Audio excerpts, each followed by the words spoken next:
Hello दोस्तों, आप सभी का स्वागत है मेरे यूट्यूब चैनल में। आज की कहानी है रूहानी इश्क भाग 9। लेकिन तुम जहाँ भी गई होगी, मैं तुम्हें वहाँ से ढूंढ तो लूँगा ही। लेकिन ये तुमने गलत कर दिया। मुझसे झूठ बोलकर, मेरे साथ गेम खेलकर तुमने बहुत बड़ी गलती कर दी। अब इस गलती की सज़ा मैं तुम्हें अच्छे से दूंगा। शिविन तुरंत अपनी पॉकेट से अपना फ़ोन निकालता है और ईशान को कॉल लगाता है। कुछ देर रिंग जाने के बाद ईशान कॉल उठाते हुए उधर से बोला, हाँ शिविन।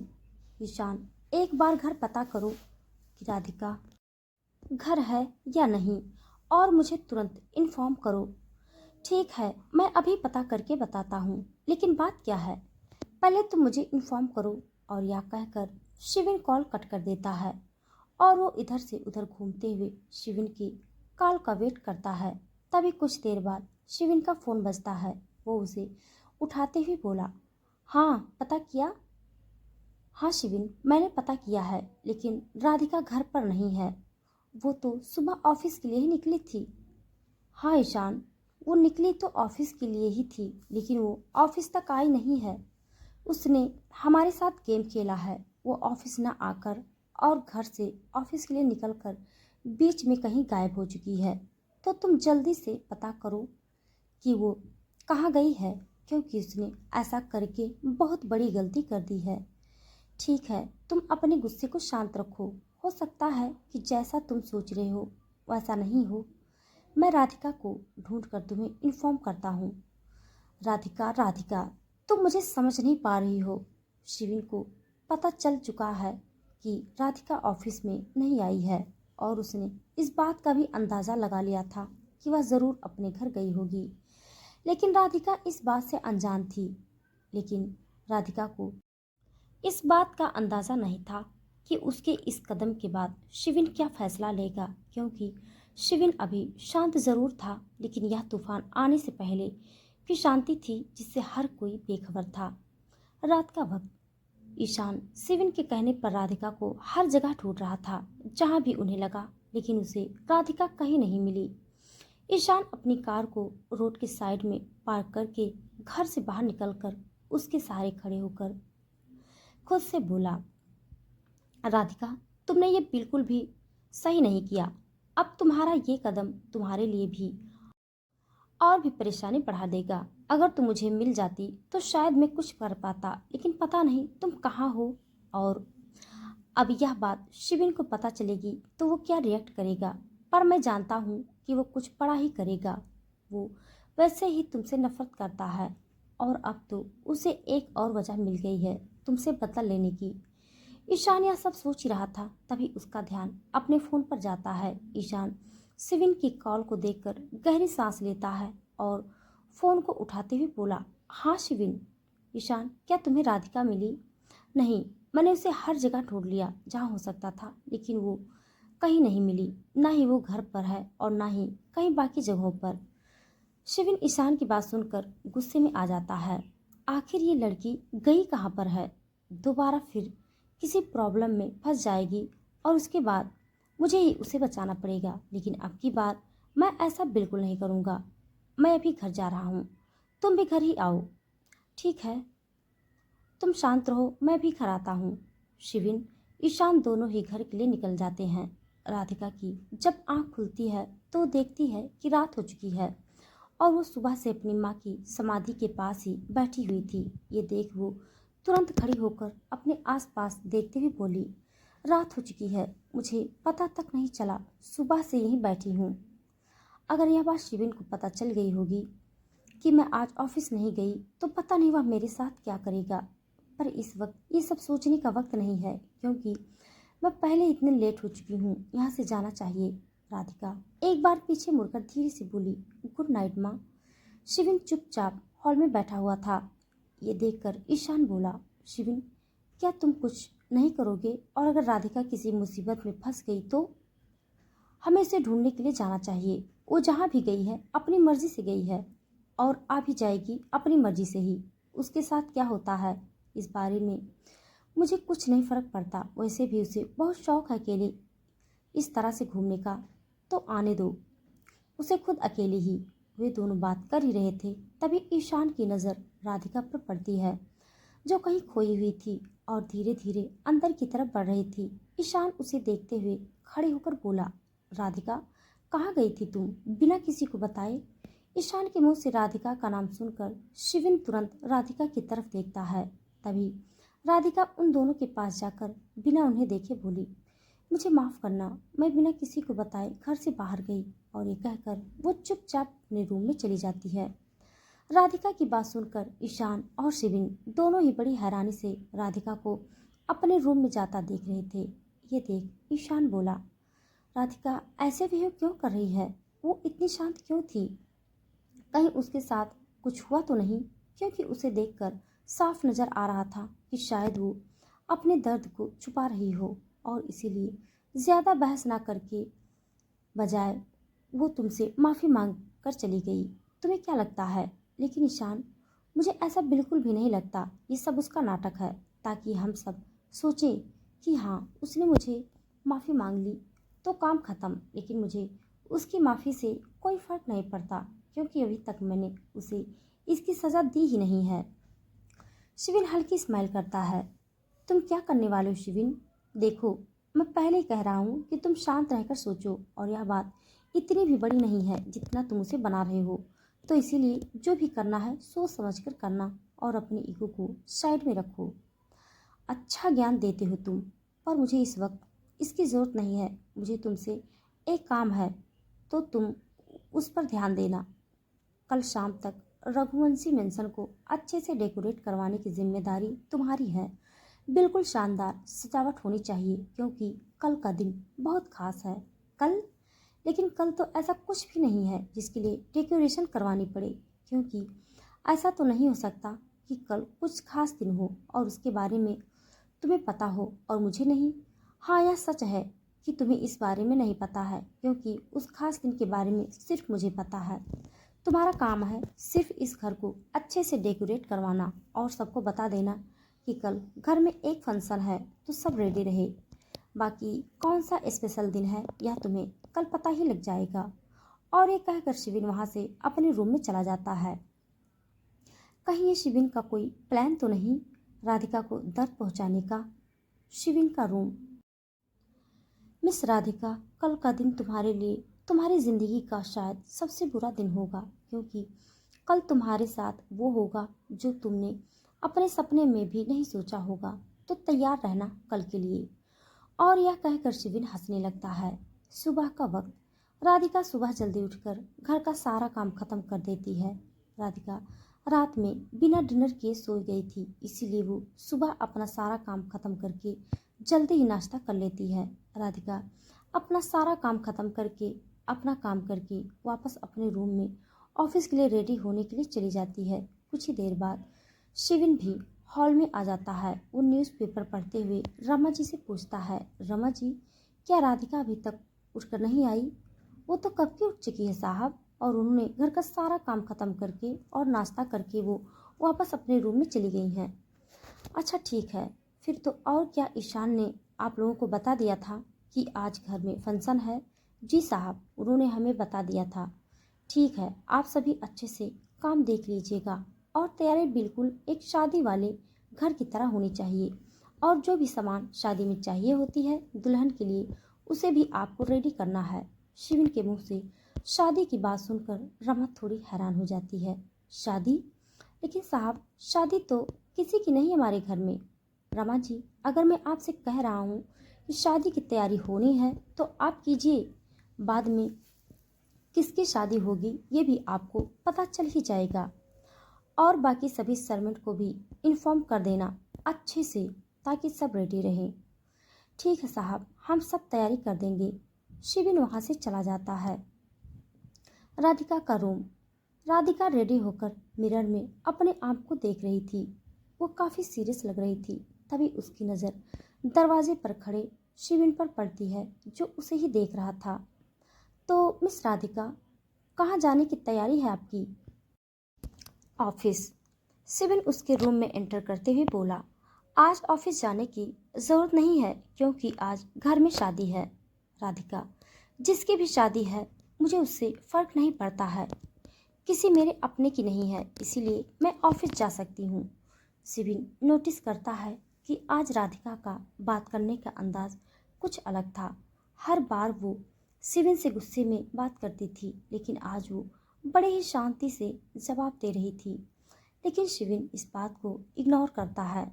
राधिका शिविन को इग्नोर करते हुए अपना बैग उठाकर जैसे ही रूम से बाहर जाने लगती है, तभी शिविन उसका हाथ पकड़कर खींचते हुए बोला, और अगर मैं कहूँ कि वो शादी आपकी ही है, तो फिर तो आपको ऑफिस जाने की बिल्कुल भी ज़रूरत नहीं है। अपनी शादी का नाम सुनते ही राधिका बिल्कुल हैरान थी। वो शिविन की तरफ देखते हुए बोली, मेरा सुबह सुबह मजाक या बहस करने का बिल्कुल भी मूड नहीं है, तो आपको जो कहना है साफ साफ कहिए।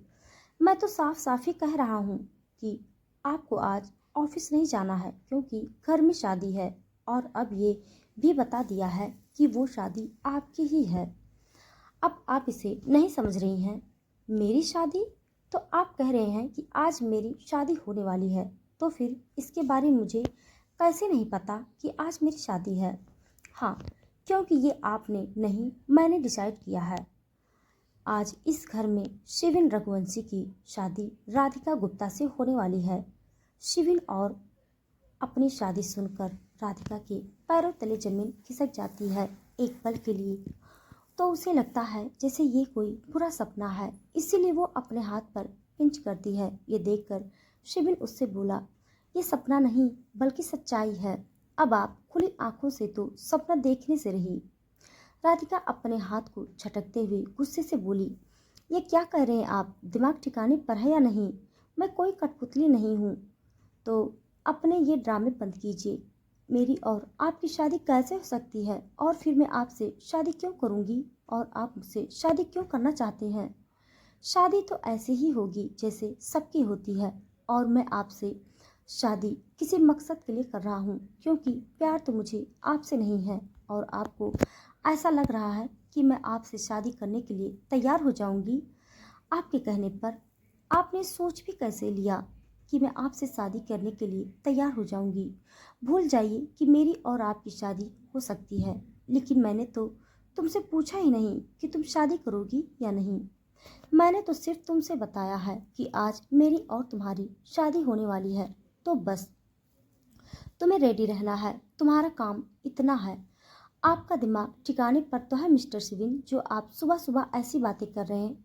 ऐसा क्या कर दिया है मैंने जिसके लिए आप ये सब कर रहे हैं? और अगर ये सब आप इसीलिए कर रहे हैं क्योंकि आपने मेरी मदद की और इस घर में रखा है, तो मुझे इस घर में नहीं रहना है। कुछ चीज़ें आपको नहीं पता है जो मुझे पता है। अगले आने वाले टाइम में आपको भी पता चल जाएगा कि मैं आपके साथ यह सब क्यों कर रहा हूँ। लेकिन फिलहाल तो आप ऑफिस नहीं जा सकती हैं, और रम्मा जी आपका लहंगा और बाकी सारी चीज़ आपको दे देंगी, तो शाम तक तैयार रहना अच्छे से। शिविन की बातें सुनकर अब राधिका को गुस्सा आ चुका था। वो चिल्लाते हुए बोली, मैं मर जाऊंगी लेकिन आपसे शादी कभी नहीं करूंगी। ये बात आप समझ लीजिए, और मेरे साथ ज़बरदस्ती करना बंद कीजिए। मैं आपकी गुलाम नहीं हूँ जो आपकी बातें सुनूं, और मैं आज ही ये घर छोड़कर चली जाऊंगी। आज नहीं बल्कि अभी। शिविन अपनी आईब्रो पर उंगली रखते हुए सीरियस होते हुए बोला, तुम्हें बात जल्दी से समझ में नहीं आती है। तुम्हें हर बार डेमो दिखाना पड़ता है। अभी तुम मानती हो शादी तो तुम करोगी मुझसे, वो भी खुद। ये आपकी गलत फहमी है मिस्टर शिविन। मैं आपसे शादी कभी नहीं करूंगी, चाहे आप कुछ भी कर लें। तभी शिविन अपनी पॉकेट से अपना फ़ोन निकालता है और उसमें एक वीडियो प्ले करके राधिका को दिखाता है। ठीक है, एक बार ये देख लो, उसके बाद डिसाइड कर लेना कि तुम्हें उससे शादी करनी है या फिर नहीं। वीडियो देखकर राधिका हैरान और डर चुकी थी, और उसकी आंखों से आंसू बहने लगे थे। अगर तुम मुझसे शादी नहीं करती हो, तो मैं इन सब के साथ वो करूँगा जो तुमने अपने बुरे सपने में भी नहीं सोचा था। इसीलिए चुपचाप शादी कर लो। राधिका रोते हुए बोली, आप ऐसा क्यों कर रहे हैं मेरे साथ? आखिर मैंने आपका क्या बिगाड़ा है जिसका बदला आप मुझसे ले रहे हैं? किया बहुत कुछ है तुमने, लेकिन वो बात तुम्हें अभी नहीं बताऊंगा। तो अब तुम शादी के लिए रेडी रहना, समझ गई? क्योंकि तुम्हारे एक गलत शब्द और कदम पर वो हो सकता है जो तुमने सोचा नहीं होगा। आप इन्हें कुछ मत करिएगा, मैं आपसे शादी करने के लिए तैयार हूँ। राधिका मजबूर होकर और रोते हुए शिविन को शादी के लिए हाँ कह देती है। शिविन के जाते ही वो तुरंत फ्रेश होकर बैठ जाती है। वो बिल्कुल टूट चुकी थी, उसकी आंखों से आंसू बहना शुरू हो चुके थे। हे भगवान, अब मैं क्या करूं? आखिर मैं ही क्यों? ये सब मेरे साथ ही क्यों हो रहा है? क्या मुझे खुशी से जीने का अधिकार नहीं है? मैं अपनी ज़िंदगी अपने हिसाब से क्यों नहीं जी सकती हूँ? क्यों हर बार मुझे दूसरों के हिसाब से अपनी ज़िंदगी जीनी पड़ती है? और अगर ऐसा ही चलता रहा तो मैं एक जिंदा लाश बनकर रह जाऊंगी। एक तरफ मुझे इस शिविन से शादी करनी होगी जो एक खूनी है, जो पता नहीं कितने मर्डर करता है, और ये शादी वो प्यार से नहीं बल्कि अपने किसी बदले के लिए कर रहा है जिससे मैं खुद अनजान हूँ। और दूसरी तरफ मेरा परिवार, अगर मैं शादी नहीं की तो मैं उन्हें खो दूंगी। शाम का वक्त रघुवंशी मेंशन को अच्छे से सजा दिया गया था। घर में अच्छे से तैयारी चल रही थी। कुछ सर्वेंट रमा के साथ राधिका के रूम में लहंगा और बाकी का सारा सामान लेकर पहुंच जाती है।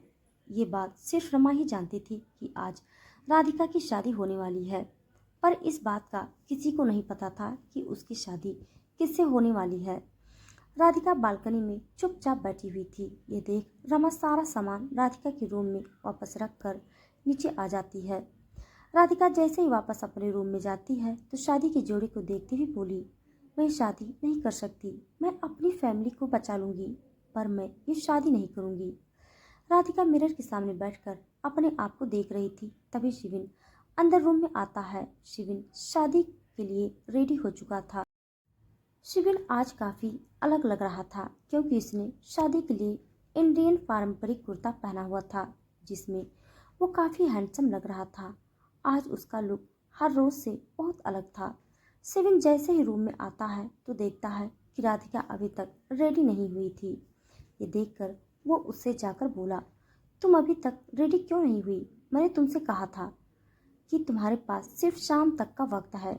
शिविन की आवाज़ सुनकर राधिका चेयर से खड़ी होकर शिविन को देखते हुए बोली, मैं आपसे शादी नहीं करूंगी। आप मेरे परिवार को छोड़ दीजिए और मुझे मार दीजिए।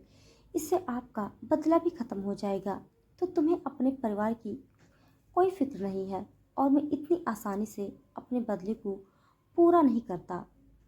शिविन को अब राधिका के बारे में मरने को लेकर गुस्सा आ रहा था। वो उसके नज़दीक आकर उसकी बाजू को कस के पकड़ता है और गुस्से से उसे घूरते हुए बोला, मेरे पास तुम्हारी ये बकवास बातें सुनने का टाइम नहीं है। मैं तुम्हें 5 मिनट देता हूँ। जल्दी रेडी होकर बाहर आओ, वरना मेरे पास दूसरा रास्ता भी है। मैं तुम्हें खुद ये लहंगा पहनाऊंगा, तो बेहतर यही है बाहर आओ, वरना मेरे पास दूसरा रास्ता है कि तुम चुपचाप रेडी होकर बाहर आओ। और वो उसे बेड पर गिराकर बाहर चला जाता है। राधिका रोते हुए गुस्से में बोली, आपसे बुरा कोई नहीं है। शिविन बिना राधिका की तरफ देखते हुए बोला, मुझसे बुरा कोई हो भी नहीं सकता। राधिका दोबारा फिर चिल्लाते हुए बोली, मैं यह शादी नहीं करूंगी। शिविन गुस्से में अपने पॉकेट से फ़ोन निकालकर किसी को कॉल लगाकर कुछ कहता है और बाद में एक वीडियो प्ले करके वो राधिका को दिखाता है, जिसमें शिविन के लोगों ने राधिका के पिता और बाकी सब पर गन पॉइंट की हुई थी। तुम्हारे पास 3 सेकंड हैं, हाँ या ना। प्लीज़ मेरे पापा को कुछ मत कीजिएगा, उन्हें छोड़ दीजिए। राधिका हाथ जोड़कर रोते हुए शिविन से कहती है, मैंने पूछा हाँ या ना, 1 2। राधिका लगातार रोई जा रही थी। तभी उसे गन की आवाज़ सुनाई देती है, जिससे वो बहुत ज़्यादा डर जाती है और घबराते हुए बोली, मैं शादी करने के लिए तैयार हूँ। आप प्लीज़ मेरे पापा को कुछ मत कीजिएगा। कुछ देर बाद राधिका रेडी होकर रूम से बाहर आती है। राधिका ने पिंक कलर का लहंगा पहना हुआ था, हाथों में चूड़ियाँ थी, बालों का जूड़ा बना हुआ था। वो बहुत ही अच्छे तरीके से तैयार होती हुई और बहुत खूबसूरत भी लग रही थी। जैसे ही शिविन की नज़र राधिका पर पड़ती है, उसे देखते ही कुछ देर के लिए वो फ्रीज हो गया। शिविन राधिका को एकटक देखे जा रहा था, लेकिन कुछ देर बाद उसे याद आता है राधिका के चेहरे पर कोई एक्सप्रेशन नहीं था। तो दोस्तों, आज के लिए बस इतना। इसके आगे का भाग जानने के लिए आप सब मेरे साथ बने रहिए। हमारी कहानी आप सबको कैसी लग रही है कमेंट बॉक्स में ज़रूर बताइएगा। तब तक के लिए धन्यवाद।